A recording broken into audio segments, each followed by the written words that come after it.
Welcome to the Wheel of Time After the Weave.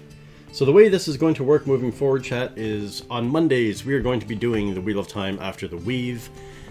Sometimes I'll have a guest with me, sometimes I won't, like tonight. But tonight, you are all my guests, so if you have any feedback, if you have any comments, please say something in chat, let's talk about this. That's why it's called a chat, so we can get into it. But in tonight's episode of After the Weave, we are going to be breaking down the first 3 episodes of the Wheel of Time, which are Leave Taking, Shadows Waiting, and A Place of Safety. So for any of you who have not seen this, this is going to be rife with spoilers, and just be aware of that. So if you've not seen all 3 episodes, some people don't care about spoilers, some do. But we are going to be talking about all 3 episodes. So first off, I just want to give some overall perspective on this, what I thought of this. I think so far the show is doing fantastic. They've made some creative choices that I am concerned about, but for those of you who have not seen it, you're not aware of these creative choices, and it really doesn't matter that much to you. And it probably won't matter that much to you moving forward. But one of the main things that really stood out to me, and they've also made some creative choices that I was a little bit hesitant about how they're going to play it out. So, to give you an example of what I'm talking about, Mat Cauthon. Mat, in the books, is a scoundrel. He's a trickster. He, Rand, and Perrin have a very joking, tricky relationship with each other, where they play jokes and tricks, and they prank each other all the time, sometimes to the point of pain and causing injury. And that's what Mat's character is. Mat's father, Master Cauthon, or Abel Cauthon in the books, is a very well-respected horse trader, one of the leaders of the town, and is very well known, like I said, and well liked and well respected. In this telling of the story, Mat is a scoundrel, he's a thief, and his father and mother are alcoholics who are kind of the scum of the town who can't take care of their daughters, and so Mat has to step in and take care of the girls. Big leave from the book. It's a big leave from the book. So these are some of the kind of things that, as a fan of the book and as a fan of the show, we're going to kind of touch upon in references. Overall, you think there are some writing and pacing issues you're not a huge fan of, but you like it so far. You don't love it, but you don't hate it. And it seems to be getting better as they go along. So with Brandon Sanderson as the consult on this, that's the big thing to remember, is that he's a consultant. And in looking at some of the stuff he's had to say, he gave opinions on certain things, and like Perrin's storyline, and they didn't listen to him. They changed it.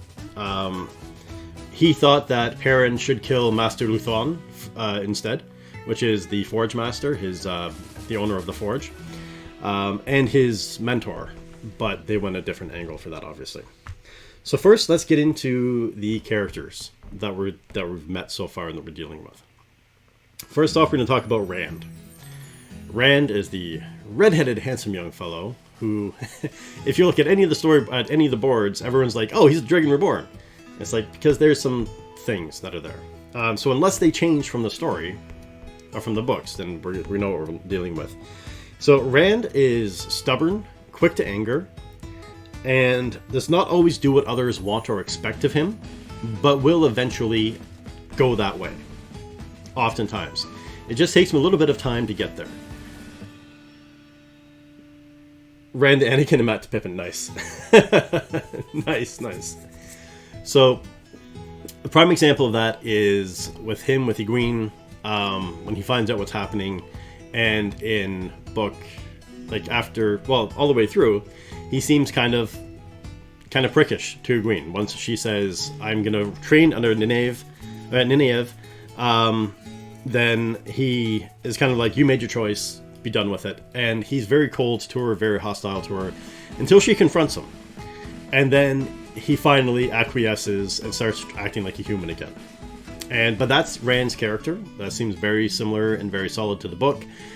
He is very stone-headed. This, I don't really like the fact that they changed verbiage. They call him a prick and a bastard. In the books, they call him a wool-headed sheepherder. And I prefer the term wool-headed sheepherder just because it's funny and it really shows who he is.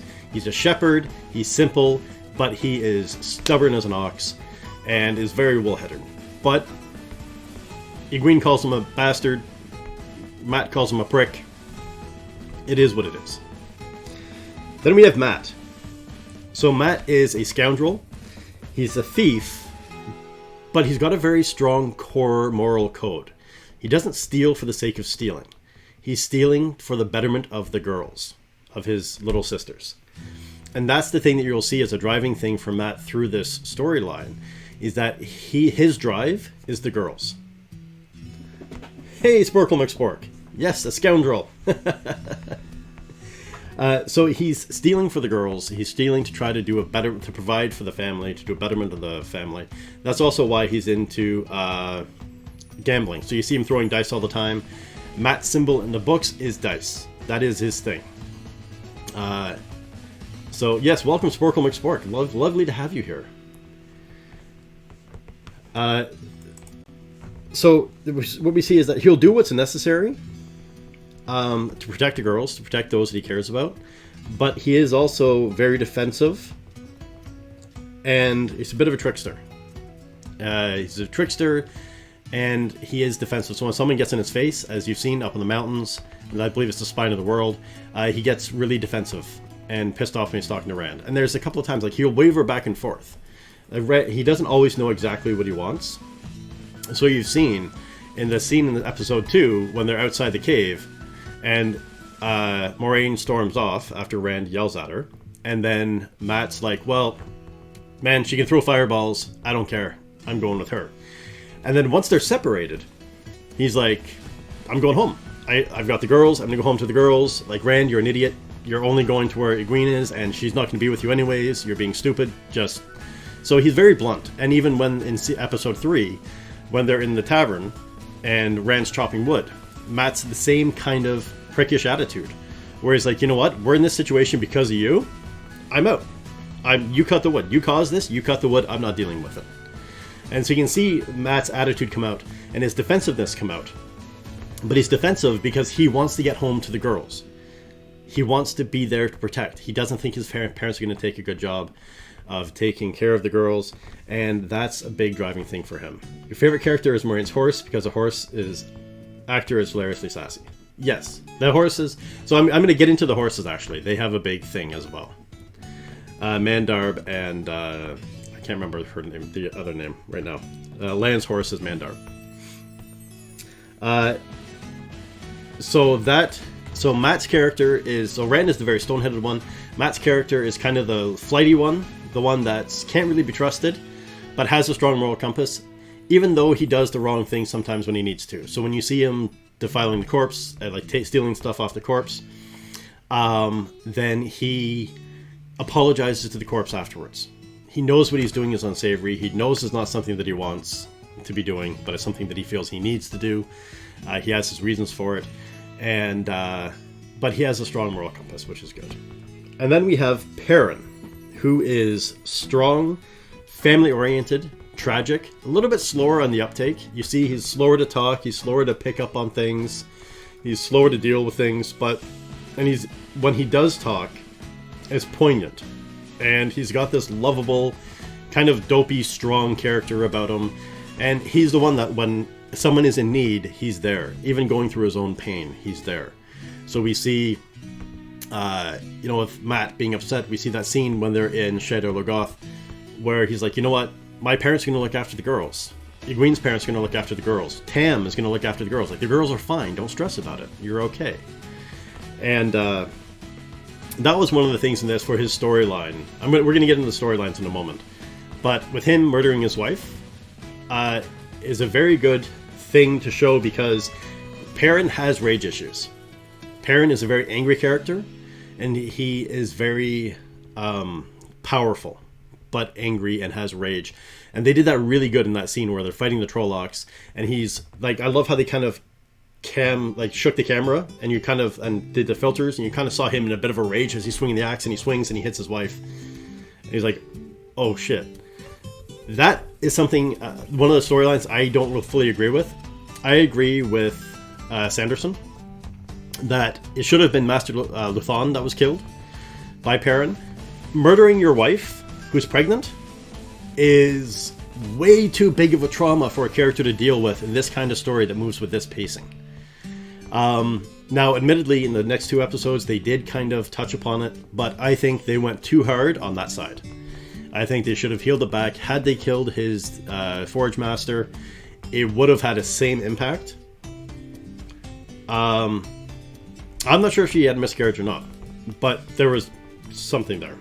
No, she may have had a miscarriage, but it was his wife, and so I think killing the Forge Master would have been the same impact, rather than actually going full on and taking that extent. But it does play a role. He needs to leave, right? In order for the story to progress, he needs to leave the village. And if he's got a wife at home, he's not going to leave the village. So having her die is a very convenient way of freeing up him to get him out of town. So it has its reasoning, but I'm not a huge fan. Perrin I love. I've always loved Perrin's character. I think he's fantastic. Then we have Iguin.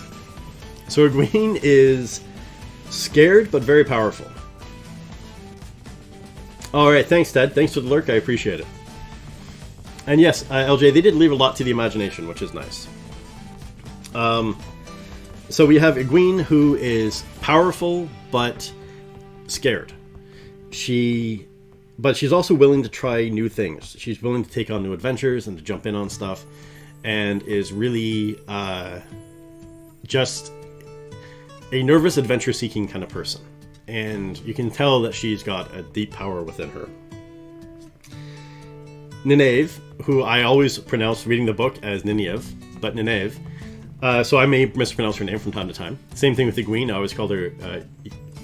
I guess it was Iguin. But anyways, Nynaeve is powerful, strong, resistant. She's a little too headstrong. She really is. The braid really plays a lot. If you've already seen the braid flick a few times, and she tugs on a braid when she's angry. So Nynaeve is very powerful, very headstrong, and that can get her into trouble sometimes. But she takes no... You've heard a great deal about the braid. The braid tugging is a big thing in the book. I don't know if they're going to make it as big in the show, but it's a big thing in the book. But she's an awesome character, and she is kind of the powerhouse of the team. She's the one that, kind of keeps things moving in some ways, as we see as we go along. Then we have Lan. So Lan is a warder, and I like how they're doing explanations of things. So the first info dump at the very beginning for Moiraine was a little bit excessive at the very start of the show. But they do show... So the scene where Nynaeve is helping Moiraine, and she looks up at Lan and she's like, I know you're her warder, and I know you can feel what she feels. Brace yourself, this is going to be painful. Because Aes Sedai will bind a warder. So what that means... Yeah, that was very Galadriel. So a warder is bound to their Aes Sedai, and they... Whatever the warder feels, the Aes Sedai can feel, and vice versa. So when a warder dies, or an Aes Sedai dies, it is devastating to the other because they are connected to the bond. There's only one Aja, so the different colors of Aes Sedai are called Ajas. So as you've seen, Moiraine is blue, and the ones that were hunting Logain are red. Different Ajas have... I don't want to get too far into explanations and things like that, but you'll find out as you go along for the story. But the different Ajas have different abilities and different perspectives. So the red Ajas hate men. The blue Ajas are more healing and more peaceful. The brown Ajas, for example, are very...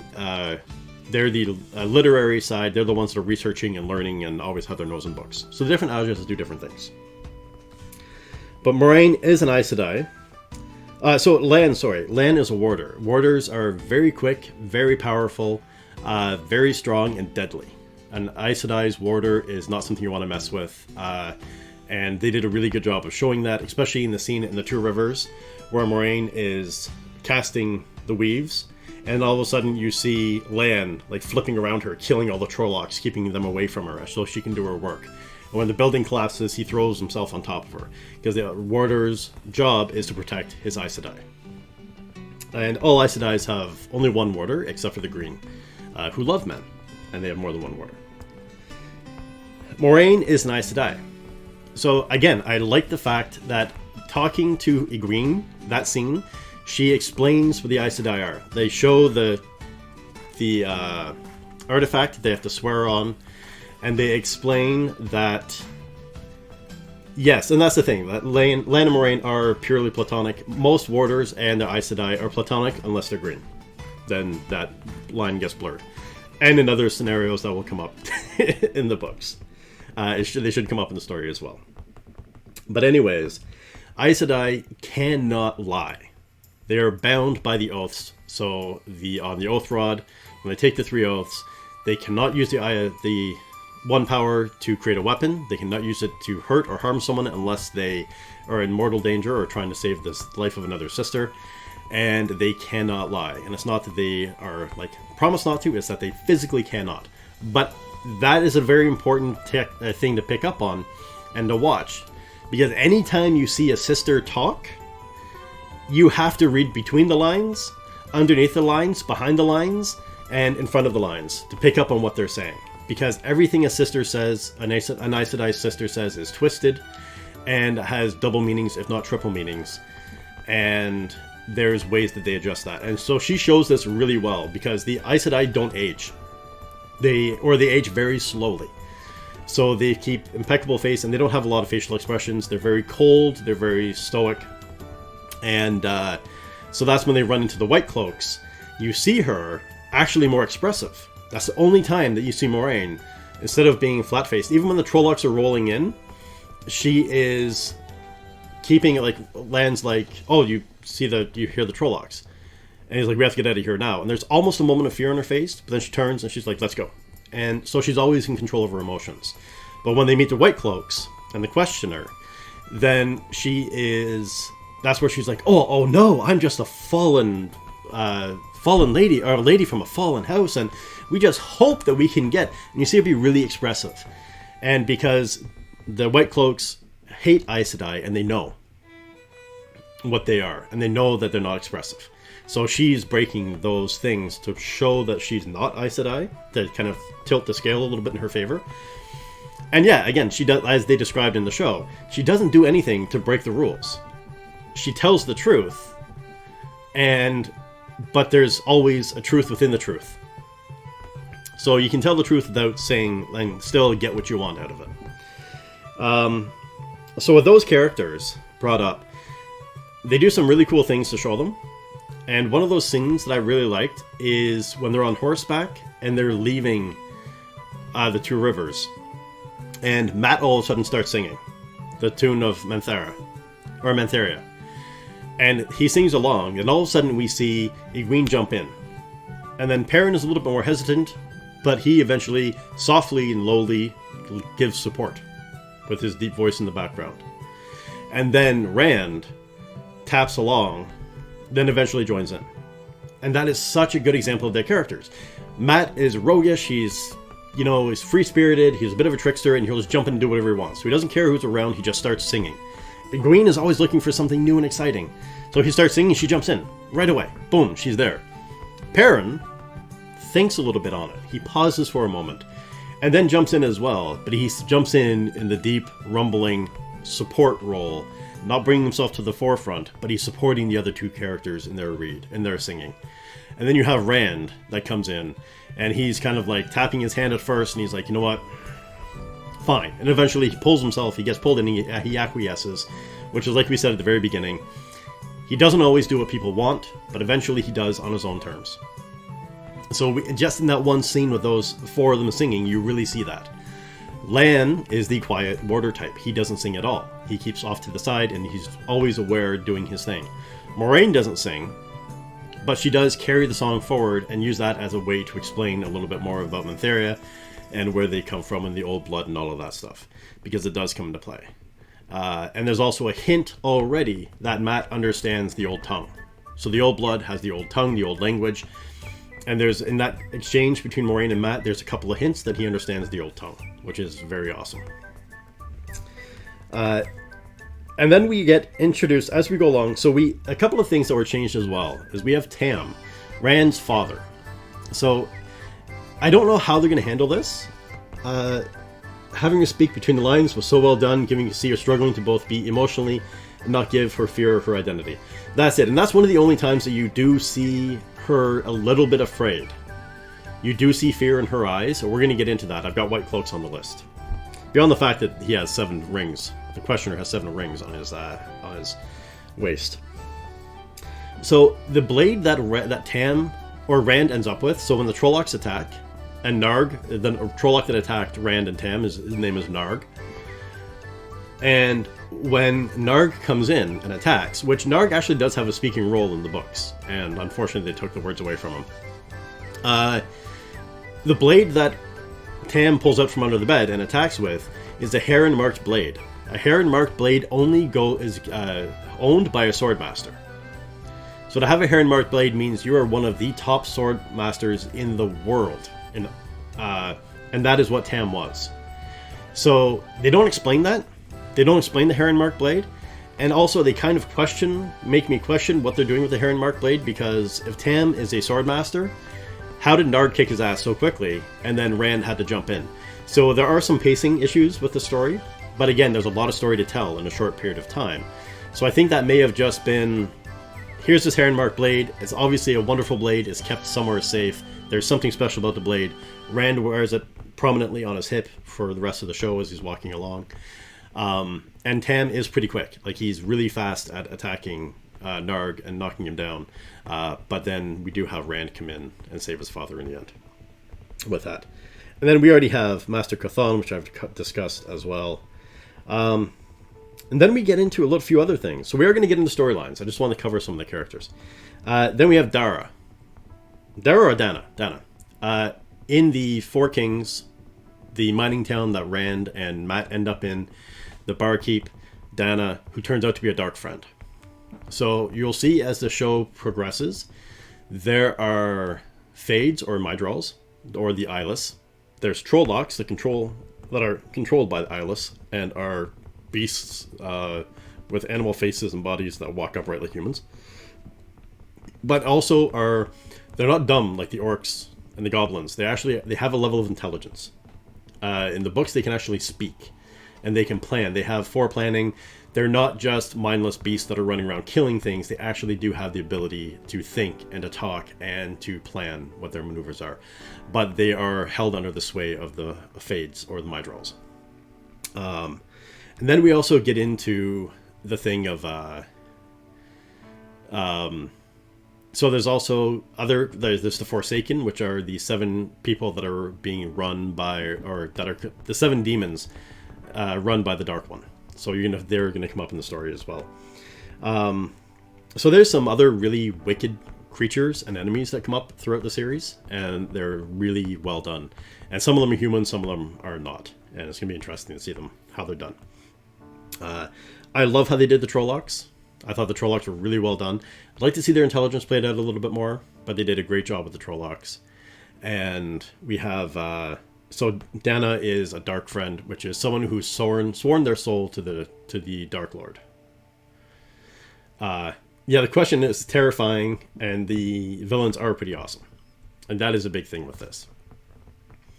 But so we have the Dark Friends are just people that have basically sworn an oath to the Dark One, and are helping the Dark One in hope of getting, as you heard, getting acclaim and recognition by the Dark One. So Dark Friends are all over the place. You're going to come across those. Then we have Peyton Feyne. So Peyton Feyne is the peddler, and as you can tell, cannot be trusted. Peyton Feyne is a sketchy guy that only looks out for Peyton Feyne, and is a bit of a jerk. So Peyton Feyne's an interesting character. I'm not going to go too deep into him, but he's an interesting character. And we also have the Tinkers, or the Tuathan that come through, or the traveling folk. So the Tinkers are actually based off the Irish traveling folk, and they have they're in the caravans, they have the multicolored clothes, they're searching for the song, and the Tinkers are non-violent. They don't fight. Everyone is welcome at their fires, as they've said, and the Tinkers play an interesting role in the story as well. But they are non-violent characters, and which I don't know if that was a spoiler or not, but it's they're going to become the Tinkers are actually really cool characters. For side characters, I love the Tinkers. They're great. And then we have the Children of the Light. The Children of the Light are bastards. They are one of the most evil creatures in the Wheel of Time. As you can tell by the questioner, they say that they walk in the light, but they are the most cruel, most heartless people you will ever come across. As shown by that scene with Aes Sedai being burned at the stake as a witch, with her hands cut off. And the one thing that you do not want anything in the world is... It's kind of tied. You don't want to be captured by a Trolloc, because as you see with the Trolloc that captured Nynaeve, they eat their prey alive. And they torture their prey, and they just go into it. They're not that much worse than the Children of the Light. So as you can tell, everybody has fear of the Children of the Light. Even when Perrin and Iguin are walking towards the White Tower, Perrin actually says, let's hang back from the tracks to see who we're following, because there's children here. And because the thing with the Children of Light, the questioners, is they're not just looking for Aes Sedai. If they believe that you've lied, they will torture you. If they ask you something and they even catch a hint of deceit, you'll be put in front of a questioner. And anyone that goes in front of a questioner dies. That's the thing. If you are put in front of a questioner, you're guilty. Plain and simple. They will always find some way that you're not walking the light, and they will always kill you. So the one group that of humans that you definitely never want to cross paths with is the Children of the Light. And then there's also Tom Merrilin. Tom Merrilin is an awesome character. He is dangerous, loyal to himself, but has a soft spot for rogues and people down on their luck. So with Tom Merrilin, that's something that you do see. He's the bard. He is the Gleeman. The official term is a Gleeman with a multicolored patch, cloak. And they used him really well to explain the breaking of the world. That song that he sang was about the breaking of the world. And then there's also the song that Matt sang. It was about Matherian. So it's great that they're actually giving backstory through songs. So they're not doing info dumps, they're actually providing songs. Like you're getting info dumps without it being info dumpy. Yes, Orion, there's going to be spoilers. Welcome though, but there's definitely going to be spoilers. How are you tonight though? So Tom is great, but you see Tom steal from Matt. And then even afterwards, like when Matt's like, well, I don't have any money, I can't, like Tom's sitting there watching him not be able to afford to have a roof over his head. Oh, well, there are going to be spoilers, so if you don't care, by all means stick around. But we are going into some details on this, so just a warning. So when Matt's like, do you want to give me my money back? And he's like, no, you lost it, take this as a lesson. It's like, that guy stole your money. When you know Matt got robbed when the guy walked past him. And then you saw Tom bump into the guy and steal Matt's purse back. And so Matt's like, oh, great, you got my purse. And he's like, yeah, that's your lesson. Don't lose your purse. Pay attention to people around you. And then afterwards, when they're looking at the man that's up in the cage that comes down, and Tom's like, what are you here for? And he's like, well, I thought maybe he had some money. He doesn't really need it. So Tom just turns his back. And he's like, you know what? Do what you need to do. Let me know what you've done. So Matt does, and then he apologizes. And then you have the stone dog that he pulls off the AL, which is funny interesting because that's actually what the ALs, one of the clans of the AL are the stone dogs. There's a stone dog clan in the AL that come through in the book.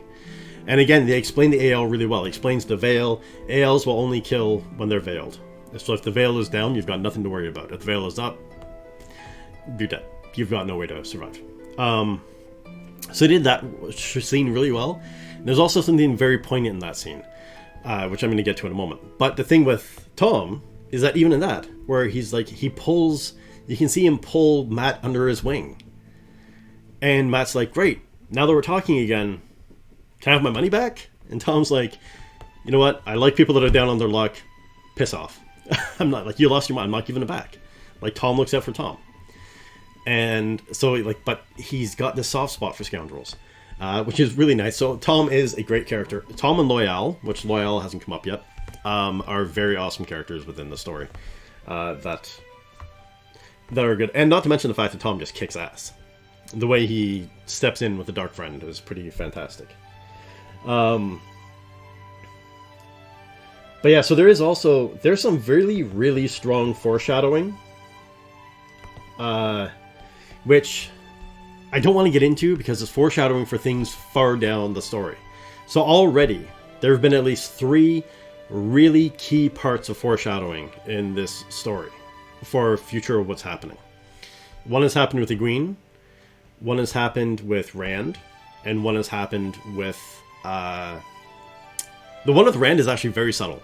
It is extremely subtle, and unless you've read the books, you will not have picked up on it. But the AL are from the Waste, and they're all a very specific type of person. I'll leave it at that. And then there is a very strong foreshadowing through the entire first 3 episodes of Perrin. There's something about Perrin that is different from everybody else. And if you pick up on it, when this thing comes to fruition, they've already hinted at it. They've already laid the path towards it. But when it happens, you're going to be like, okay, that makes total sense now. So there is something with Perrin that every time you look at him, you see. And that is a hint of who he is and what's going on. But they've also got other things of foreshadowing and other things that tell of the characters. So that are really well done. So like getting into the story a little bit now. Peyton Feyne. This peddler, this guy that can't be trusted, who you don't know if he's good, if he's bad, or what he is, or how he reacts to things.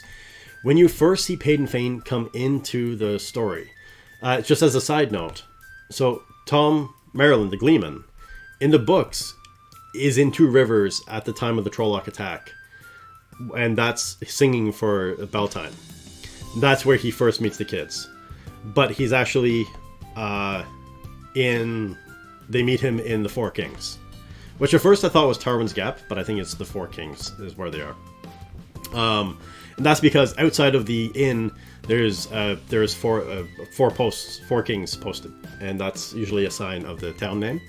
But anyways, so that's again another slight change from the book, is where they meet Tom Merrill. But Peyton Feyne, when he first comes into the Two Rivers, he's whistling. Before you hear him, or before you see him, you hear him whistling. And there's a very unique tune that he's whistling. And then in Shadar Logoth, who, you're absolutely right, Shadar Logoth was freaking amazing. When Matt wakes up and starts walking around, you hear Peyton Feyne whistling. And Matt's chasing a shadow through Shadar Logoth. So Peyton Feyne is in Shadar Logoth. For what reason? Because nobody goes to Shadar Logoth. But Peyton Feyne is there. And they never show him, all they show are shadows. But if you paid attention, when he entered Two Rivers, it's the same song that he was whistling is being whistled in the background in Shadar Logoth.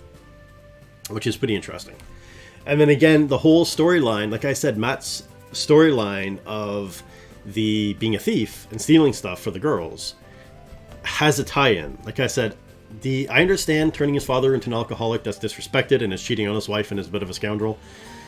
But I thought they kind of did him dirty with how they did that. But it does make Matt's storyline stronger and speeds up his storyline. In the books, Matt's storyline is slow in the beginning. So this speeds up his storyline, lets you see why he is, how he is, and what he is, and what his intentions and motives are as he goes along. So when he sees this chest, like he sees the dead body, and he's not above stealing from a dead body. He sees in Shadar Logoth, where they're told not to touch anything. He sees this golden treasure chest. He pulls it out, opens it up, and he finds the dagger. And he pulls out the dagger. And ends up taking it, which unleashes the darkness.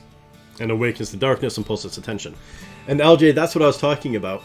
So Mandarb and Moraine's horse is where you nicknamed them Pippin. Nice, that makes sense. So the Ael, or the Ael don't use horses. Ael run.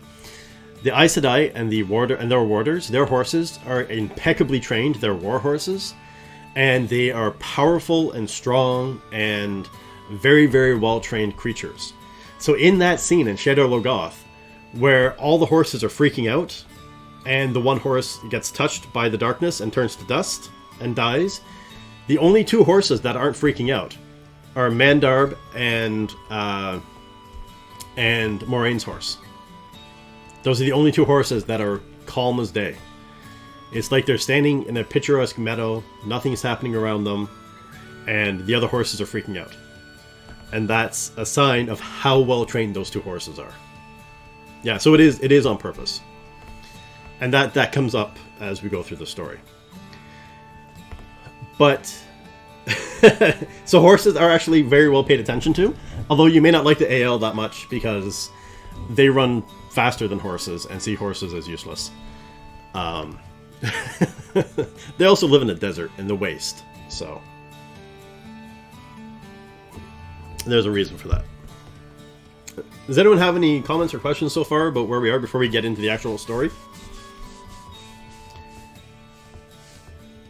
Yes, and I think they will give you an excellently done thing of horses. The only big change they've done in the horses is Bella.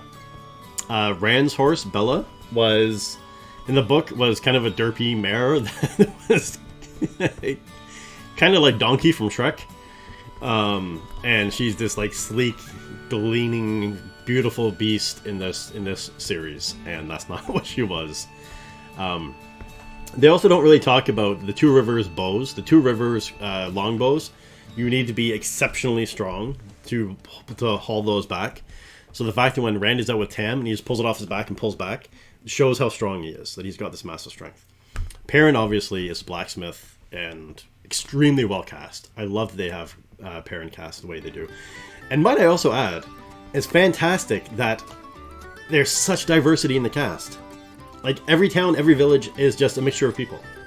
And most of them are predominantly not white, which is amazing to see.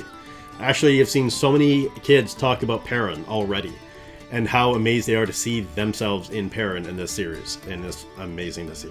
And as you can tell, women wield a lot of power in this book series, so it's not like the little women needing to be saved. It's basically the women doing the saving and or needing to be stopped because they've gone chaotic. The darkness in Shadar Logoth is made you both excited but also slightly sad, since you have something extremely similar in your book. Something that can mix between darkness in Wheel of Time and Silent Hill. It's okay to have similarities, so long as you're not doing the exact thing, and you've never read it before. That's what is parallel thinking, right? And that comes up in writing all the time. I wouldn't stress too much about parallel thinking, LJ.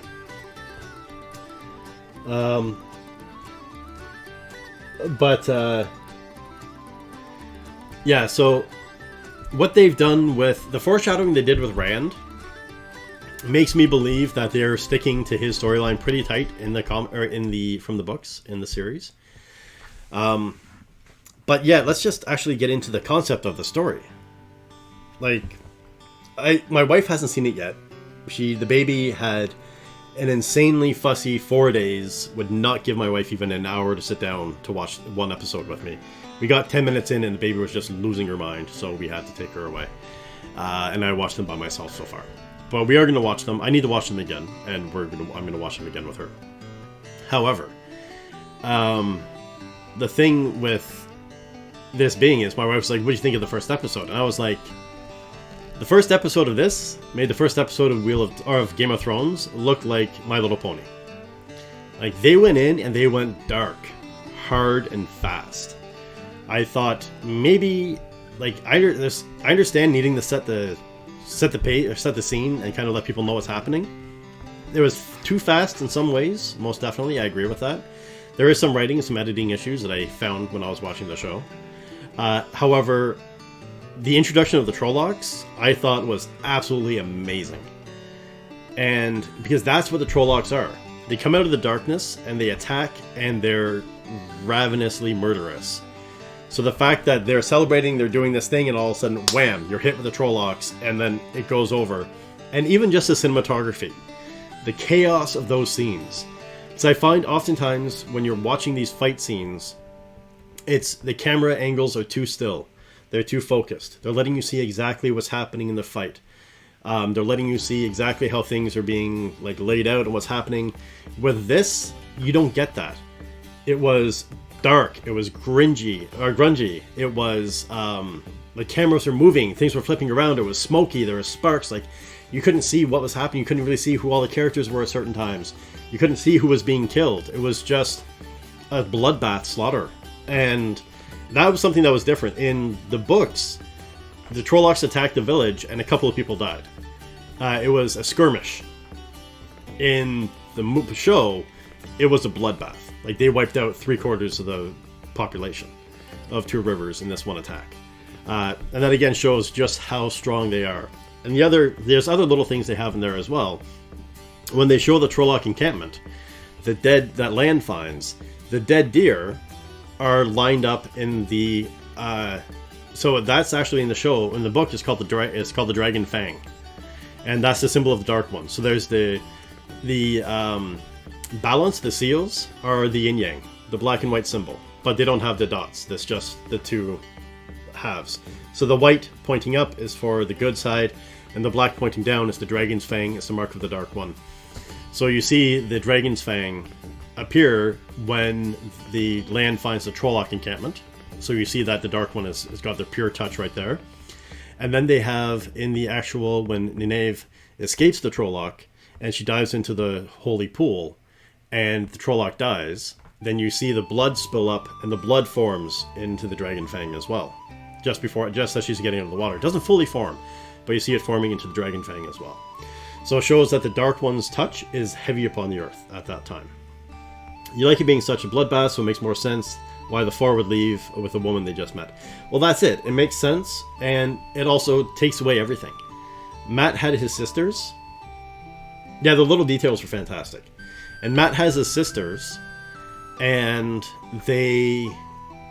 so he still has tie back there, but everyone else is basically, Nynaeve disappears. She's gone, so Iguin's got no reason to stay. And Rand, his father was severely injured, but survived. In the book, Tam doesn't survive. But again, that was to show the healing power of the Aes Sedai, and that everything was done with a purpose. So things that took a long time to explain and were drawn out in the books were done with a really quick cause and effect in this. So Tam gets injured, they gets healed, and that also benefits the story later on.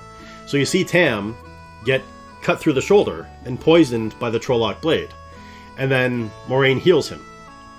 But then later you see that Moiraine gets shot through the shoulder with a blade, and it comes out and she's getting sicker and sicker and weaker, and she's not healing herself. Until ultimately it's up to Lan to say, Aes Sedai cannot heal themselves, they can only heal others. So it introduces the abilities and the powers that the Aes Sedai have, but also shows their weaknesses at the same time. Saying that that's why they travel in pairs, so that if one gets injured, the other can heal each other. So they do a really good job of showcasing personalities and abilities and flaws and things like that for all the characters that are going through. So the little details were really well done for this. Episodes 2 and 3 were much better. I found in episode 1. Episode 1 was a very big, throw you into the water and let's catch you up on what you need to know. But the introduction of... There are some things that were different, too. In the books, Rand, in Iguin, all the kids were very, love-struck dummies. And that's, a lot of, giggling behind hands and not, really, going there with each other. Whereas with this, right away, you see that Iguin and Rand have something going on and they have sex. But they don't show it, which is nice. But they already have the adult relationship. It's not the little kids giggling behind their hands because they like each other. They're beyond that.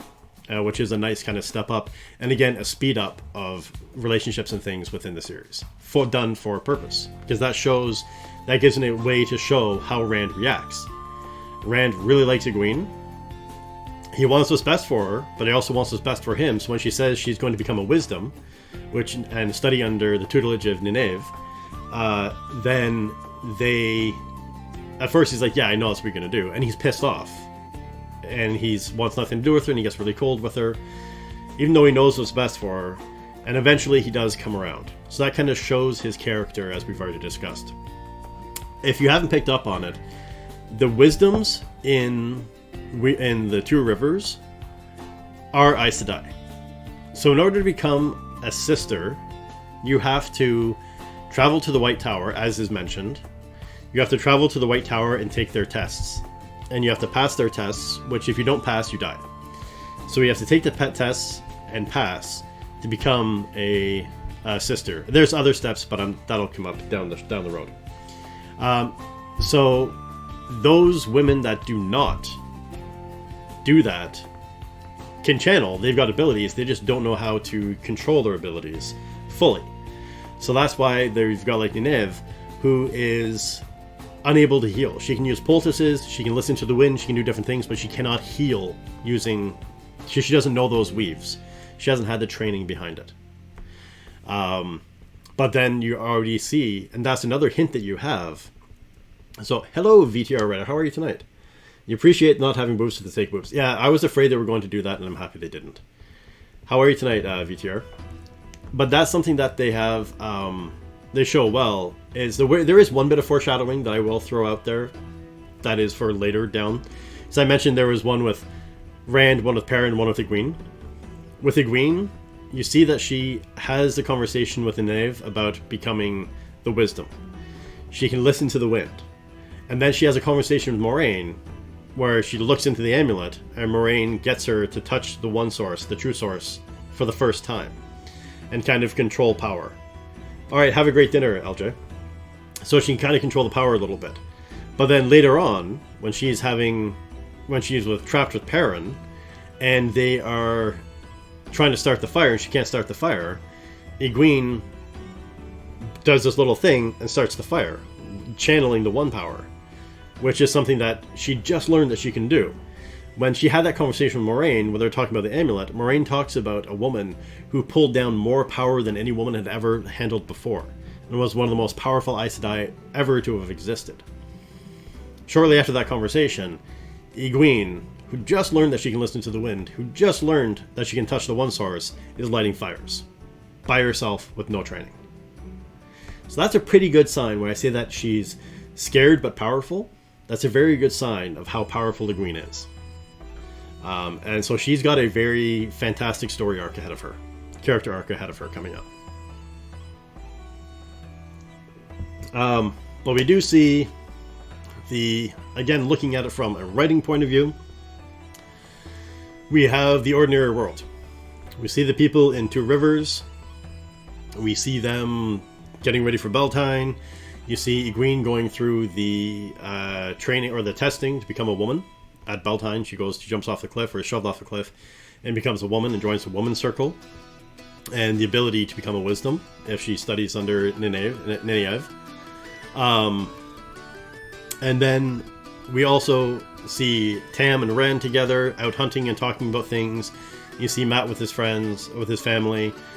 And then you see the Beltane Festival where you see everyone interacting with each other in the ordinary world. But you need to have but something's not right. The ordinary world, that something is off. Well, the fact that at the very beginning you see several Red Aja Aes Sedai tracking down a man who is talking to another man who's not there, which is another bit of foreshadowing for the male side of the true source. So you see right there, okay, there's something not right. There's talk of wars, but then you've got a bunch of women on horseback chasing down one guy and cornering him into a canyon, into a corner of a canyon, which is something definitely not right about the world. And then you have Moraine and Lan running around trying to find someone and looking for the Forêt Taverne. And so you get the idea that something's not right. And then they show up at Two Rivers during the Beltane, and you have this moment of, well, okay, there's going to be an inciting incident coming within this scenario.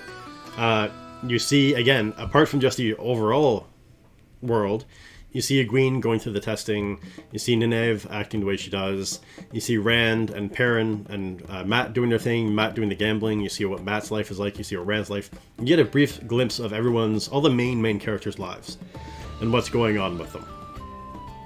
and what they have to lose and what they have to love, and they do a really good job of making you connect with the characters right away off the bat. But then it gets into the there's something happening with an Aes Sedai being in town, and that's one thing I didn't like that was different from the books, is she flashes a ring as soon as she walks in. In the books, Aes Sedai are a lot more subtle about themselves, because they don't know where the White Cloaks are or any of that stuff. And there's a lot of people that hate them. So they're more subtle than they were in this. But again, things need to be sped up. So she shows up, and there's still something not quite right, but nothing... They're just prepping for the Beltane Festival. And then the next day, she's watching them, and she's having one-on-one conversations with a few of them, because you can tell kind of who she's picked out as possible people that could be the dragon. Or the Dragon Reborn. And so you get this instinct, or the sensation of she wants them to go with her, but no one's really going to leave the ordinary world. There's the things that they're happy with or they're not happy with, but they're all kind of content to stay in Two Rivers as they always have. And then there's an inciting incident. So we talk about there being an inciting incident that has to drive the characters past the point of no return. Drive them out of the ordinary world, across the threshold, into the new world, where they're inexperienced and don't know what they're doing. And what better way to do that than to slaughter 3/4 of the village with ravenous beasts that come through being led by the Eyeless. Which is a very well done thing. And I like the fact too that they've got Rand and Tam off separate up in their house. And they don't realize what's going on down in the village. And then when Tam gets injured, that was Rand's impetus to go back to the village and bring Tam and be like, what the hell is happening? So Rand didn't fully see what happened. He just saw the aftermath. And he saw what a Trolloc was because of the attack with Nark. So there's a really good inciting incident. And again, you still have the unwilling heroes, where Rand's like, he was running up on Moraine. He's like, you come here. Hey, thank you for the follow, Blood. Thank you. This is a new scene, so we don't have that set up, so there's no screaming and all the fun stuff. But thank you for the follow. I appreciate it. Welcome to the Writers' Chat. So we used to have Rand running up on Moraine being like, you show up, and the next day we get attacked by a village. Or by the Trollocs. Like, what the hell? He's like, you want us to leave with you? You killed half of us, I'm not leaving. And then she takes on the mentor role, where she's like, you know what? I'm here for you. They're here for the four of you as well. You need to leave, or they're going to slaughter your entire village. They're going to come back, they're going to kill you, and they're going to kill everyone else. So you don't have a choice, you have to leave. And there's still the pushback, there's still the should I stay or should I go? Ultimately, they leave for the betterment of the village, and they take off. Except for Nynaeve, who's been grabbed by the braid and dragged off by a Trolloc. So you can see the starting of the story arcs and the storylines set up pretty well. They do, as we discussed, the character arcs. They set the characters really strongly in who they are, what they stand for, and how they react in everyday situations, in stressful situations, in unknown situations with the Aes Sedai showing up, and then in pure bloody violent situations. And then the aftermath, you see how they react. Like you see Iguin just kind of skates through. She survives, and it's amazing that she survived. But there is something about being Tavern that factors into this. So, but I'm not going to get into it because again, I don't want to give too many spoilers. We're just doing spoilers for the series or the episodes that I've already dropped for anyone who may not have seen it. So if you haven't seen The Wheel of Time yet, there are some spoilers that we're going to be discussing. I found the second book in the series to be a lot better. Or the second episode in the series to be a lot better. They don't have all the chaos. They don't have all the stuff running around and all the characters. But they do very solid character development. We get to spend intimate time with each of the characters. And they also progress the story really well on that. So we see Lan being more protective of Moraine again. And we see Moraine being her strong self, who's manipulative. Like, she knows that the kids are going to go with her, eventually. But when Rand pushes back, and again is being stone-headed, and yelling at her, saying, why in the hell should I go with you? She's like, you know what, I don't have time. Fine, stay here. I'm gone. And she doesn't argue, she walks out, she leaves. But she leaves Lan behind to watch over the kids to make sure that they're going to follow and they're still going to be safe. So her warder still hangs back and still sees that. So you see that dichotomy and that relationship play out as well. And then you see Perrin, with a little more foreshadowing, and you get this thing where he's got his leg is cut, and he's got poisoned by the Cloaks. But his leg is bleeding, and you see him a few times stop and pull up his pant leg and look at it, and it's bothering him, and he's limping, and it hurts him. And then all of a sudden, he's surrounded by wolves. And the wolves come running in on him, and they're growling at first. They encircle him, they run up on him, and he's kind of like, because he's Perrin, he's this big, calm guy, but with rage issues. He's just kind of sitting there waiting to see what's going to happen.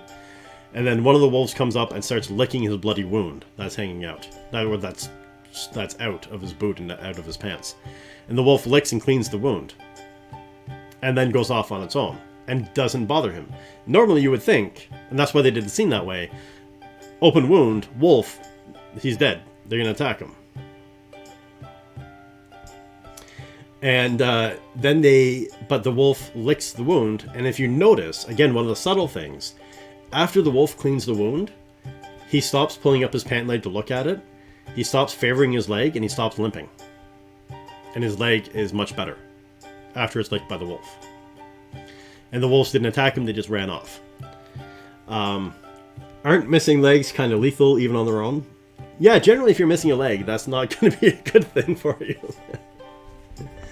How are your blood? Yeah, you definitely have to have legs. But the fact that this is kind of covered off is good. Then we see Iguin becoming a little bit more strong, and she actually, you see her already changing and developing. When Rand goes off on Moiraine, as he does, then, well, before that happens, you see Rand go off on his own, because he is stone-headed. They're being chased by Cloaks. He leaves the cave and sleeps outside by himself. And then Iguin finds him after she has this conversation with Moiraine, where she learns Moiraine just like kind of blows her mind with what she can do, and changes her perspective. And then she goes to lay with Rand, and he's like, in his cold phase, he's like, I want nothing to do with you, and drives her off. And so she's getting like, Nynaeve is missing, or has been killed as far as she knows. Rand is still acting like a jerk, and she's by herself. And now she's learning this new stuff. So the only person she really can turn to is Moiraine. And Moiraine has shown her some things, and she understands that Moiraine is there to help them. And so when Rand tees off Moiraine, she's like, you know what? You're a prick. Do what you want to do. I'm gone. Or you're a bastard. And she leaves. And then that's where we see Matt. Again, where Matt was kind of like, I don't want to leave. I don't want to go. But I also don't want to stay because my family's going to die. And then when Rand's like, well, let's just go off on our own, Matt, again, the survival thing is kind of like, well, she can throw fireballs. You can't. I'm going to go with her. And then Perrin is just kind of quiet in the background, and Perrin just goes along. And then Rand eventually, again, being Rand's character, he pushes back, doesn't do what people want him to do in the beginning, but eventually acquiesces and follows along and does it on his own terms. So they do all meet up with Lan, and they progress, or they continue down on their path together. And then they come across the White Cloaks, which in the first few books, the White Cloaks are more irritating. You don't really see how dangerous they are. And in this, right away, the scene where the questioner is eating that morsel of food that slices up his mouth, and you see him blood dripping out, the Aes Sedai without hands, ready to be burned at the torch, him sitting directly across from her, drinking wine, having this conversation with her, with several rings already on his belt. So you see that he's hunting, you see how dangerous, you automatically know how dangerous he is. So that's a very good example of how deadly and dangerous the Children of the Light are right away. Or they're also called the White Cloaks. So that's something that I found was really well done to speed up their storyline. So automatically you get this uneasy feeling whenever they're around, and you know that they're not someone you want to cross with. So when you see this group of ragtag people with Aes Sedai being chased, running away from Cloaks, being chased by Cloaks, and all of a sudden now they're thrown directly in front of the White Cloaks, or the Children of the Light, then you immediately understand the danger. And Moiraine gives off her ring, and then she doesn't break the oaths, but she misleads them. And the biggest part of her deception, as we discussed, is the fact that she's being expressive. The fact that she's not being cold, the fact that she's showing fear, the fact that she's showing uncertainty, the fact that she doesn't know where they're going and they just hope to be able to make it to her sister so that they can save her and help her. And so that fact that she plays up this beleaguered, fallen lady and shows all the emotion really seals the deal. And that is the lie that she's telling. That is the deception that she has, is in her actions, not so much in her words. And then again, they show what the 3 oaths are and how she manipulates them. So she's not lying, but the Aes Sedai are extremely manipulative people. So that was really well done in that sense as well. And then again, there's a sense of danger. Where are you going? We're going east. Why? Well, because of this. Well, where are you from? Notice they don't say they're from 2 rivers. They've never said... So when that first... Where are you from? And instead of saying we're coming from the 2 rivers, she says we're coming from Terran's Ferry. When the ferry is where the attack was, the ferry or where the Trollocs are, go to the ferry. Because if they send the White Cloaks, because even the questioner said, I will remember your faces. If they sent the White Cloaks back to 2 rivers, then the 2 rivers folk don't know what's happening, and they'll say, yeah, we're attacked by Trollocs, and I said I was here, they took 4 of our people, and she left. And the White Cloaks are automatically on their trail and hunting them down. So as soon as they say that no, it's at the ferry, they go off, and the White Cloaks separate. So one half continues, and the questioner, and again, the questioner actually says to the leader of the White Cloaks, questioners have more authority than you. We do whatever we want, you don't have a say. I'm taking a contingent of men, we're going over here. We're going south. But then there's also people have asked questions of, if the Aes Sedai cannot kill someone, how does she kill the ferryman with the whirlpool? The answer to that being is the whirlpool had already been started. She told him not to go in. He jumped in on his own accord and killed himself. So she didn't kill him. He killed himself by jumping in and going after this, because she had already started that path, that weave.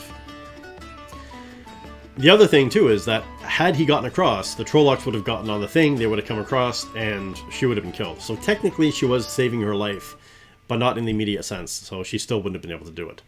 But you could kind of split those hairs if you really wanted to. But that scene with the White Cloaks really does, again, show up again later on in the writing, when Matt and Perrin, or Matt and Rand, are at the tavern in the mining community of 4 Kings. And he says, he's talking to the barmaid, Dana, and she's like, where are you coming from, or where is home? He doesn't say, he picks up on what Moiraine did.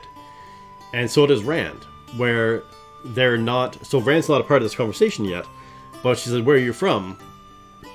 You see Matt kind of hesitate and say, oh, well, we're from this other place. And says a different town, and doesn't say that they're from 2 rivers, because again, you don't know who you're talking to, you don't know what's going to happen with. So he's learned really quickly, he's got to keep his mouth shut as to where he's actually from. And then when Dana's having a conversation with Rand in their little room afterwards, then you have the, again, her being like, oh, so you're from this place as well. And Rand was kind of like, well, yeah, we are. And, you know, I just had to get out, that's why I had to leave. So you see that the boys are already learning from Moiraine. Hey, Terror! Yes, thanks for coming through. I'm glad you watched it. I hope you really enjoyed it. We're having a good conversation on it. Thank you for popping through. I greatly appreciate that. I hope you have a great D&D night. And let me know what you think of the VOD. I really want to know what your thoughts are. So you see the lessons learned by the group in that instance. Yes, we'll definitely talk later. Have yourself a great night. And then they break off, and Moiraine is getting weaker and weaker and weaker, and then they end up going to Shadar Logoth, which Moiraine explicitly kind of tells Lan, don't go there, it's too dangerous, you can skirt it, but don't go there. And as soon as she falls ill, too ill to really move, the first thing Lan does, because his loyalty is to Moiraine, is take her to Shadar Logoth where she's safe, and he can try to figure out what to do. They warn everyone not to touch anything. And we know Peyton Feyne is in Shadar Logoth because there's the whistling. And then, again, we get to see a little bit more. Matt and Perrin have a nice conversation about the dagger that Matt has. And he gives it back to Perrin. And they have that nice connection, that conversation with each other. And you again see Perrin's love and his loyalty and his support of people. And the way that he's quiet and seems kind of slow, but he understands. He sees Matt is hurting, though Matt has said nothing. And then kind of says, you know what, don't worry about the girls. Our family is going to take care of them. They're going to be okay. Don't stress about them. And then we see Rand go out and kind of look around and then do his thing. And then as they fall asleep, because they're told to rest, as they fall asleep, the whistling is what wakes up Matt. Or Matt wakes up and there's whistling, and he goes out and he looks around and he sees the shadow. He starts chasing the shadow, and the shadow leads him to this dagger. And Matt, being Matt, pulls up the dagger, and that triggers the darkness to spread through and start chasing them. And we already discussed what the darkness does. But again, that's another instigating factor because now you have, in this section, they're past the first threshold. They're into the new world. They don't know what's going on with anything around them. They don't understand their abilities or their powers. Iguin's learning that she's got some kind of abilities, and she's kind of feeling left alone on her own. And Matt and Perrin, they're just two guys going along. They have no idea if they have any abilities or what's going on. And so far, the only one that they're hinting at that could possibly be the Dragon Reborn could possibly be Iguin, because she's the only one with powers at this point. But then they're going through the trials and tribulations where they're still being chased by Trollocs. They have to get across the river. They have to kill the ferryman. And there's that guilt that's tied in there. There's a lot of, I don't want to be doing this. What are we doing? And discomfort. And you see them going back to, like even Matt, where it's like, I just want to go home. I don't want to be here. I want to be back at home.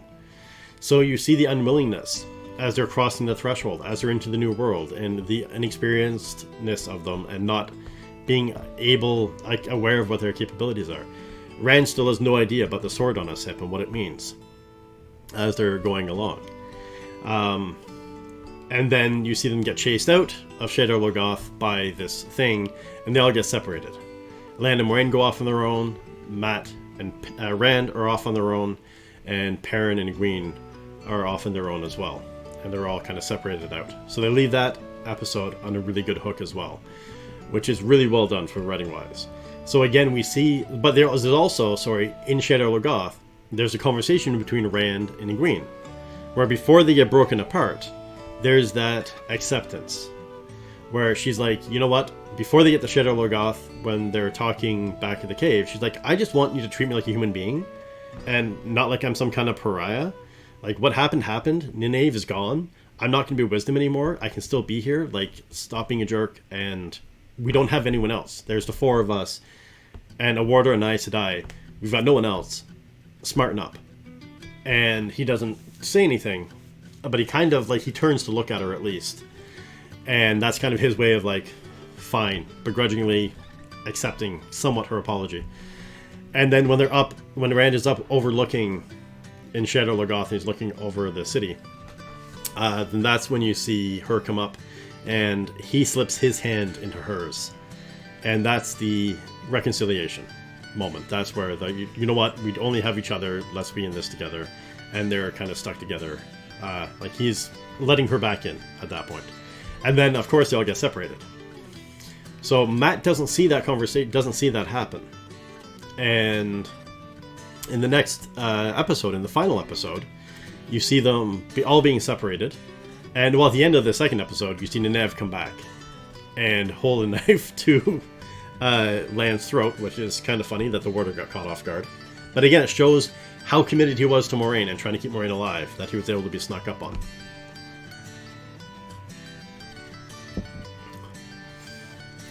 But at any rate, you see that Nynaeve is back, and that she needs to be able to help Moiraine, because she's wounded, and there's some hope there that she can help out because she has a wisdom from the Two Rivers.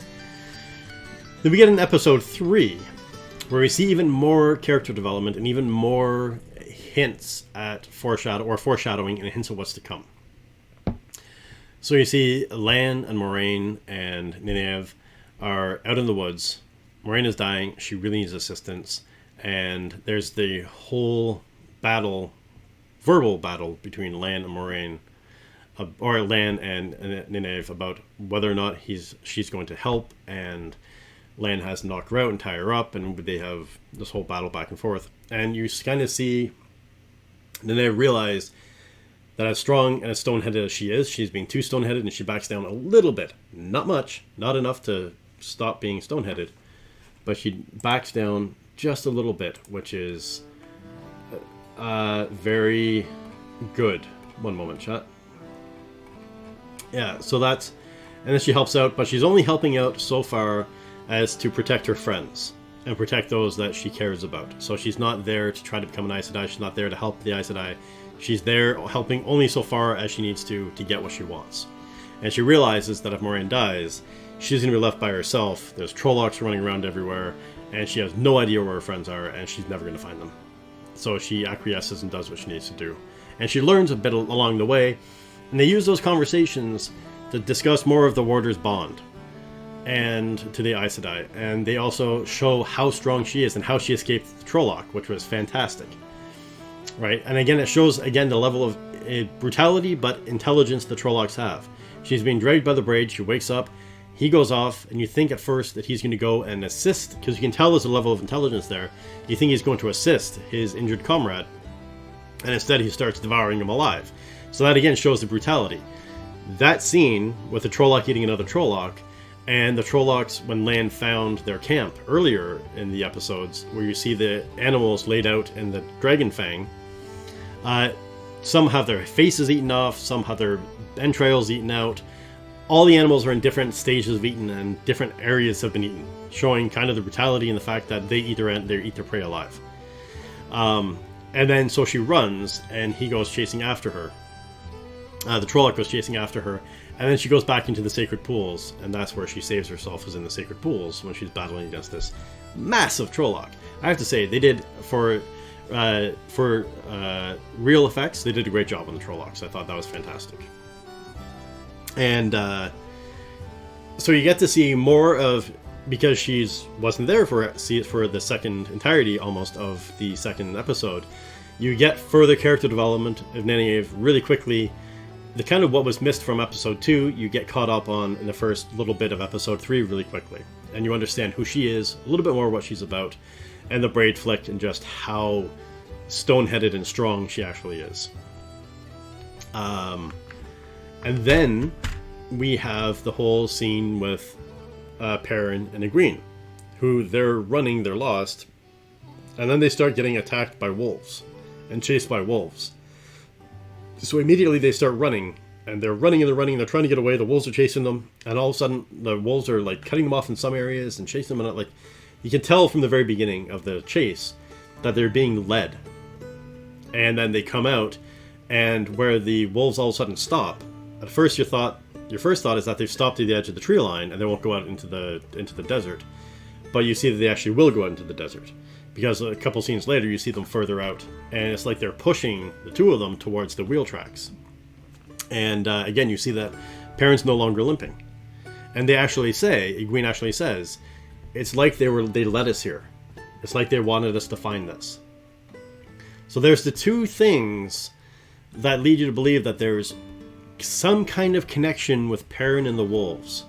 The wolves don't want to kill him. For some reason, the wolves are trying to protect him. And there is, like I said, a very obvious, very telling feature with Perrin that tells you what's coming up. There is a huge, if you know the books, there's a huge tell with Perrin that tells you what his storyline is going to take on and what's going to happen. And when that storyline does unfold, which I imagine is going to be sooner than later, because the wolves have been introduced so quickly, you'll be able to look back on it and be like, oh, okay, that was obvious. Like, why didn't I not pick up on that? But then again, you see, as they're being chased by the wolves, before they get chased by the wolves, Perrin is starting to try to light a fire. And you see him striking the knife against the rock, or the flint, and again, you see his rage and anger issues build up. He's building up, he's trying to spark and he can't spark it. And you see him getting angrier and angrier and angrier, and you see his rage starting to build and boil. And that's part of his character. And then you see Iguin do the thing, and all of a sudden, the flame starts, and Perrin's like, well, was that you or is that me? So he acknowledges that he saw what she did. And he's kind of snarky about it, but doesn't say anything. And you can see his kind of anger subside a little bit, but there's that whole thing. But then again, you have that closeness with the two of them, where she gives him a hug and says it wasn't your fault when Lyanna was killed. No one knows. That's the thing. None of the travelers, none of the friends know how his wife died. All they know is that she's dead. No one knows that he's the one that swung the axe.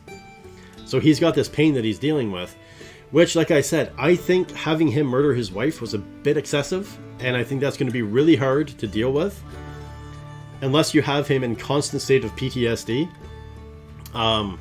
Murdering your wife and then having to go off on an adventure, being chased by Trollocs and stuff like that, is not the kind of mental trauma that he can deal with easily, be dealt with in this kind of a story moving forward. So while I think they've handled it fairly okay so far, there's some issues. I think he would be a lot more upset. I think he'd be a lot more brooding. I think he'd be suffering a lot more than he is. But they're not dealing with it the worst possible way. There could be worse ways than to deal with this whole thing that happened with that. But then they do have that moment where Iguin hugs him and says, "It's not your fault. It's okay." And that's where he breaks down and starts crying. Or doesn't break down, but he starts crying. And that's where he, I think, begins to kind of forgive himself. Which, again, 3 episodes in, basically the next day, after being chased by Trollocs, or maybe 2 days later, after being chased by Trollocs, and all this other stuff that's going on, and then have someone give you a hug and say it's not your fault, and then have him kind of like be a little bit better after that, I think is fast. The pacing of that is too fast. I think they would have much been better. I agree with Brandon Sanderson. They would have much been better off having him kill the Forge Master, Master Luthwan, rather than his wife. But choices were made, and as long as they handle it, they can handle it. Doing well with it. But then you see them running through the desert, and again, they come across the tracks, and because they've learned already as well, and they, of course, I think know already what the White Cloaks are, they realize, because Perrin has had that little acknowledgement. That's one of the things I've noticed with this series so far, is you have to pay attention to the nuances. You have to pay a little attention to the details, to the things that are said, not just with Aes Sedai, but what the other characters are saying. The fact that Iguin lights the fire and Perrin looks at her and says, "I don't know if that was you or that was me." Perrin doesn't know that she had a conversation with Moiraine. Perrin doesn't know that she had learned that she can touch, that she can channel. Perrin doesn't know any of this stuff. He doesn't even know, I think, that she was supposed to go under the tutelage of Nineveh, because when Matt and Perrin asked Rand about it, he wouldn't say anything, and they're just like, "Oh, that bad?" And then he gets up and walks off. So all they know is that they broke up, or there's something happening. They don't fully know what is going on with Iguin. But the fact that he says, "Well, I don't know if that was you or that was me." And then when they come across the tracks, and they'll start following the tracks, Perrin looks at Iguin, because again, he's very protective and loyal. He looks at her and says, "We should hang back until we find out who we're following, because they could be White Cloaks." And he knows that if they run across the White Cloaks, they won't be able to defend themselves the way that Moiraine did, the way that Moiraine defended them when they first met up with them. So if they do run across the White Cloaks again, they're going to be in trouble. And especially the fact that Iguin has just learned about these abilities, and she's not going to be able to hide that. And she's not going to be able to keep quiet about it. Like, if it comes out, it's going to come out. Not that she's excited, but it's top of mind, present for her, something that's forward thinking of her mind. So again, that little connection of the fire to that scene, tied back to the scene with Moiraine and the original introduction of the White Cloaks, really ties everything together and is connected if you pay attention to the nuances of the writing and what's happening as you go along. And then we have Matt and Rand, who are in trouble. And again, we get to see their personalities come forward. When they're in the mountains, which again I think is the spine of the world, if I'm not mistaken. They're fighting against each other, or they're fighting with each other, and they're in an argument, and Matt is being very defensive and being very aggressive because he wants to go home. He wants to go back to the girls. Matt's driving thing is to protect the girls, to provide for the girls, because of how they set up his character. Which is why I said I don't like what they did with Master Chthon, but I understand, and the need of trying to speed up the storyline. It is what it is. So he's saying, and he actually goes on the attack, and he's like, you know what? She's not going to go with you. She's not going to stay with you. She's going to the White Tower. She's going to be pulled in by the White Tower. The White Tower are all about women. They hate men. What do we have there? What is there for us? Like, you're an idiot. Let's go back. Let's stop. And I'm not going on any further. And then it's Rand that pushes back and convinces them that, you know what? If we go home, everyone's going to die. We have no choice. We were told to go east. That's where Iguin is going to go. That's where I'm going. We're going to go to the White Tower, and we're going to figure it out as we go along.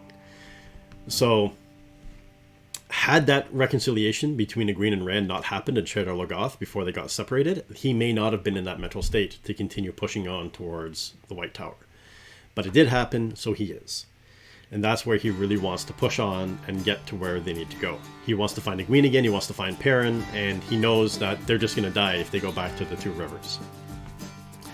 So they continue pushing on, and then Matt is still complaining incessantly the entire time until he says, let's go down, and they look and they find the Four Kings, and they decide to go down into this mining town.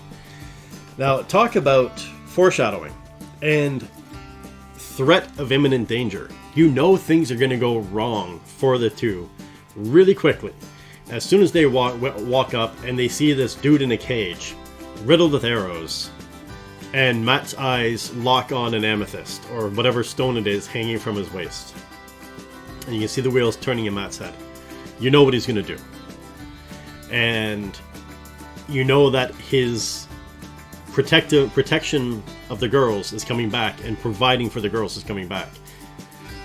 So he leaves it, and he cracks a joke about, why don't we have one of these charming fellows in Two Rivers? But you already see that this is a hostile community, and it's dangerous. They're taking one path in. There's one path into this village, and is bordered by mountains, and has a river flowing out of it. So there's not a lot of ways to get out if you should get into trouble when you're in this place. So they go in there, and they find a tavern. When they're looking around, everyone's acting kind of strange. Everyone's a little bit aggressive. They show that the folk that live there aren't very friendly, and they don't take outside. You get the impression that they don't like outsiders as soon as they walk in. And then they find the tavern, and they walk into the tavern, and again, it's a little bit hostile, it's a little bit tense, until Dana, the barkeep, calls them over and pours them a drink, and she's like, we can't afford that. Or Rand's like, we can't afford that, just food. And so that starts off the whole thing. And then you have Tom Maryland come in, and Tom, who is, I kind of like to think of sexy Tom Maryland, because he's different from the books. But they really created a kick-ass character with Tom, showing his personality, which we already covered in the beginning as we're talking about this. And then Tom does a bit of an info dump in the form of a song where he talks about the breaking of the world, and you see Rand connect with that song. You see there's something registering with Rand as he's listening to Tom's song, which is another bit of foreshadowing. And anyways, they end up, Tom comes around as asking for it. As they're walking, they get bumped into, the Rand and Matt get bumped into by a guy who steals Matt's purse, we find out. Tom bumps into that guy, steals Matt's purse back, goes to the boys, asks for money, and they're like, Rand's like, we don't have any money, I'm sorry. And then they have this whole conversation. The barkeep comes over, gives Tom a beer, charges the boys for it. And Matt reaches, and that's where he realizes his money is gone. And Tom pulls out his purse, and he's like, you have to be careful with who you run into, what you do, keep an eye on your stuff. And Matt's like, oh great, thanks, can I have it back? And he's like, no, it's my tip. And he walks off. You see Tom is kind of like, he looks out, like we said, he looks out for himself. And that, again, sets up Matt and Rand for being in trouble, because they can't afford somewhere to stay. They can barely afford their own food, and they can't even afford drink. So they have this conversation with Dana, and they go out, and they start chopping wood. Matt's character, again, comes through, where he's like, you know what, I'm in this because of you.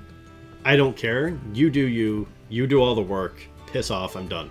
And he goes back inside to try to hit on the barmaid, or the barkeep, and that's where they have conversations, and that's where Matt first cues back in to being with Moraine and lies about where they're from. And lies about what his intentions are. Kind of. He still says he needs to get home. But he just wants to get home. He just wants to get home because that's his driving thing, to get back to the girls. But there's obviously lies riddled all through it. And then he serves a couple of drinks and then leaves. And then Rand finishes up. They get the nice place. And he has a drink with Dana the barkeep.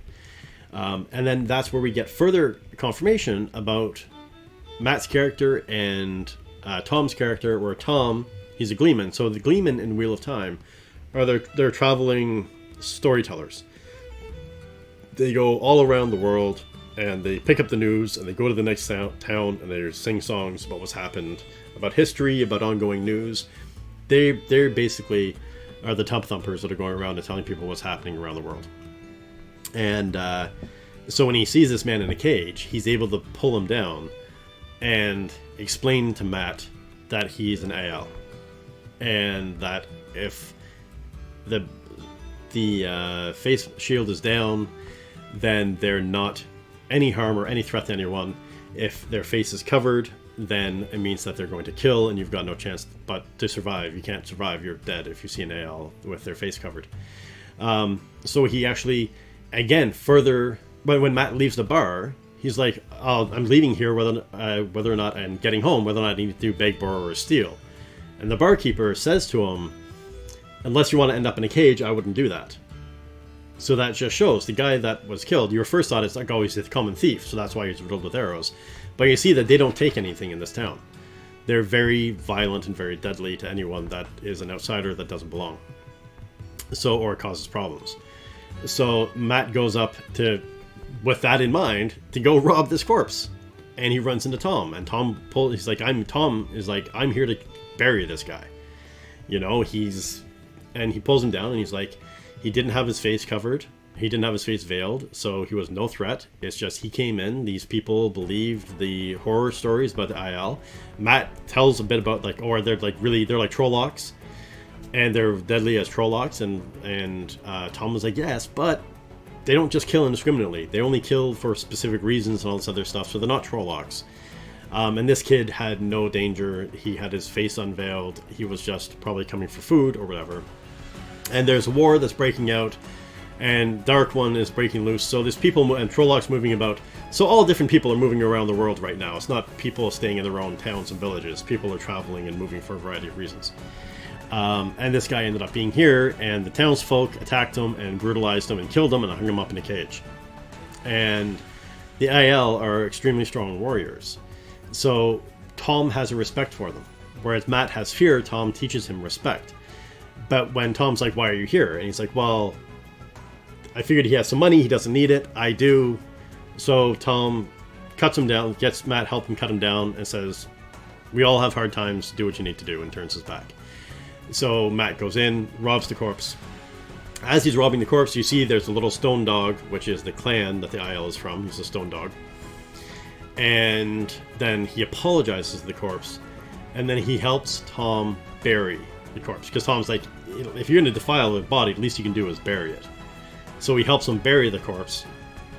And so again, you get to see that Matt knows he's doing unsavory things and he doesn't want to. He's got his core beliefs, but he's being driven by this greater need to help and protect his family and the girls. So that's why he's doing this unsavory stuff to get by. And Tom recognizes that. Tom recognizes someone down and out, and he has a soft spot for them. But not so soft that he stops thinking about himself. Because when Matt's like, well, can I have my money back? Tom's like, no, you lost it. Screw you. It's mine now. You're done. And he goes off and does his own thing. And he leaves Matt. And you see Matt kind of finishing up. And then that's where we find out that Dana, the barkeep, is a dark friend and has called for a Fade and the Trollocs to come grab Matt and Rand so that she can become famous like Ishmael, a dark friend of the either Arthur Hawking time or of the Luz Theron Telamon time. But either way, it's an old, she wants to become famous and be revered as dark friend as Ishmael was. So again, you get to see what her kind of strain is. But that also, that conversation with her and Matt, or her and Rand, in that cabin, shows more foreshadowing.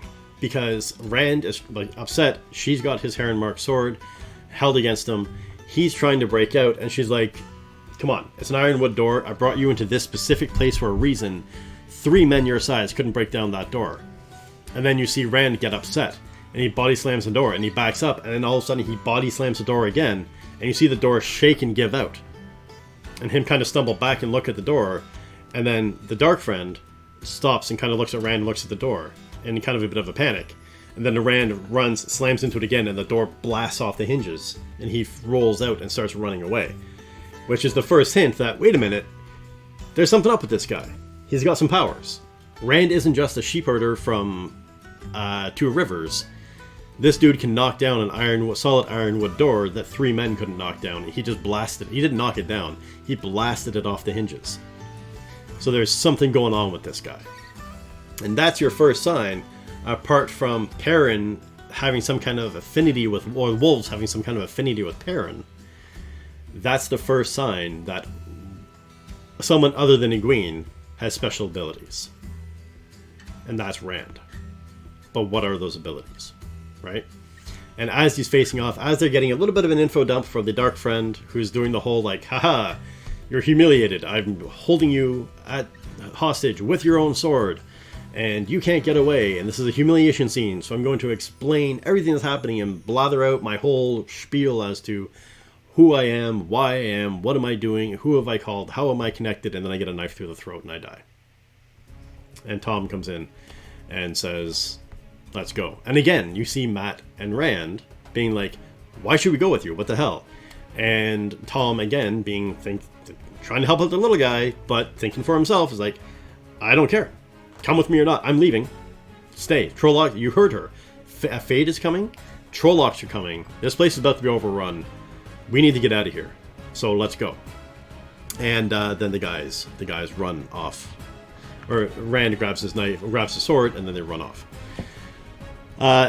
So again, you see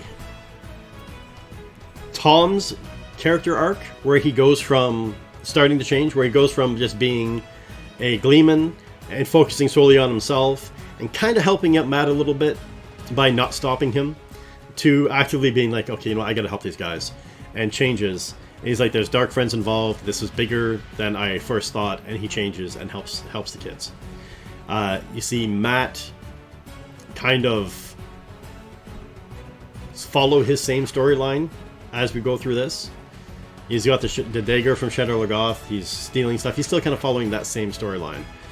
But now you kind of see him start to realize, like, maybe I'm not going to go home anytime soon. And then you've got Matt, or Rand, who is this simple sheepherder guy, doesn't quite know what's going on, doesn't fully understand what's happening, and then all of a sudden he's blasting down doors, and he's got abilities that he's not aware of. And that's kind of shook him. So you see his story arc, his character arc change a little bit as well. So over the first 3 episodes, they did a great job. Well, and then after Rand and Matt, then you see Moiraine, Lan, and Nynaeve walking along because Lan realized that the Red Sisters were nearby. So he grabs... Nynaeve has helped Moiraine to the point that she's going to survive for a couple of hours, and that gives him enough chance to get down and find the Red Sisters, and that's to be healed. But you can tell there's tension between Moiraine and the Red Sisters, and for good reason.